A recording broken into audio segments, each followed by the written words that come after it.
that moment, that's when I stopped having hope. I stopped realizing I don't think I can do this because I've never done it by myself.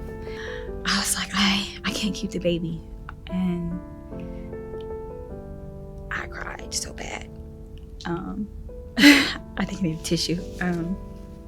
I cried so bad because I was so excited and I was hurt and I was still scared, and I knew it was a huge executive decision I felt like I was about to have to make. And I started calling around. No one knew where to go. And a friend told me about a surgery place. And I walk in there with my daughter and they're like, "You brought your baby?" I was like, "Well, I have no one to keep her." Yeah, I did. I completely tried to detach myself. When I got back there, I was like, I don't want to hear anything. I don't want to see anything.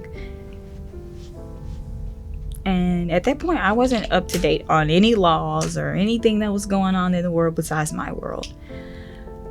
And they were like, "We can't help you." That's exactly how they said, "We can't help you." And I was like, what does that mean? Right?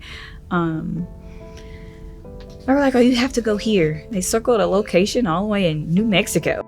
I was like, how am I supposed to get there? At that point, I literally felt defeated. I was like, even though I really didn't want to do this, I felt like I had no other option. I was just, at that point, I was drained. I was mentally drained, physically drained, and I was emotionally drained. I was just really ready to give up. I kind of waited in there like 5 minutes because I didn't want to go outside and have my sister see me like this, right? She's the youngest sister on top of that. So big sister has to stay strong, right? And I get in the car and I was like, they said they can't help me here. And as we're leaving the parking lot, at that moment, I was disappointed and upset. I didn't want to. I was just like, "Can you just take me to your house?" We approached the stop sign and I see these people just standing there. I didn't know what they were there for. The lady approaches our car and I'm like, "Don't roll down the window, just drive." She did anyway. And remember that you're not alone, you're strong, and you're a beautiful woman, and everything's gonna be okay. I need help, and I need it now. At this point, I have no faith, no hope. Nellie was like, "You." She's like, "Yeah, you are not alone." And at that moment, it was like a lift off my shoulders. I can't even explain how it was like an instant relief for some reason. Yeah, I met Tamara. She was driving out of the abortion facility. And I asked her if she was pregnant, and she said, "Yes, I am." I told her, we want you to know that we have a clinic next door. They have free help, and let her know that she wasn't alone. That we care about her. And I remember she was with her sister. She took the literature, the rosary, and I told her that that I care about her.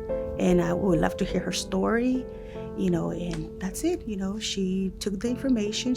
The next day, she goes, "Do you remember me?"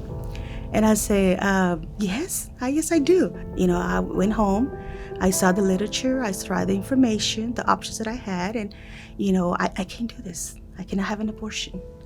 And, I said, well, thank God. And we entered birth choice they greeted her with love, with patience, and, meaning we're here for you. And, she was telling me, thank you so much for being there, because I needed that. I felt so lonely, I didn't know what to do. I think if it wasn't for Nellie, and I call her now, she's really my guardian angel, especially for Kaysen, that's his name.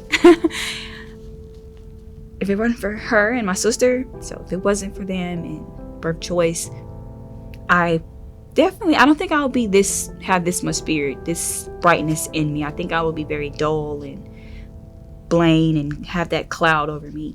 And I don't think I'll actually be the best mom I am right now. So the fact that I have this abundance of people and joy and support, I'm truly blessed and thankful for it, because that was a very hard experience to go through. And feeling alone is real. Being depressed and stressed is extremely real. And I'm just glad to be here now. And I'm gonna have a natural birth. I'm gonna have my kids there. I think that is something I can't take away, and I don't. And I'm just blessed.